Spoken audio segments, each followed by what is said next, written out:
নিজের সবটুকু যার জন্য ত্যাগ করছেন, সেও কিন্তু একদিন বলবে, কেন করেছিলে? আমি কি করতে বলেছি?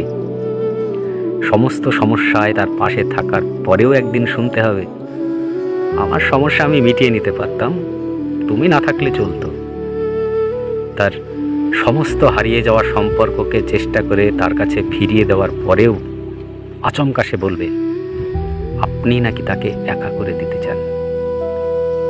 আসলে অনুভূতিগুলো মরে গেলে রয়ে যায় শুধু যুক্তি আর তর্কের পাহাড়। তখন কথার পিঠে কথা আসে, কে ভুল কে ঠিক, লড়াই চলে। কেননা সেই বিশেষ অনুভূতিগুলো তখন মৃত। সেটা বুঝে নিয়ে ত্যাগ করুন, কষ্ট কম পাবেন। কেননা মুখে আমরা যতই বলি, এক্সপেকটেশন রাখি না, কিন্তু ভেতর ভেতর একটা চাওয়া তো রয়েই যায়।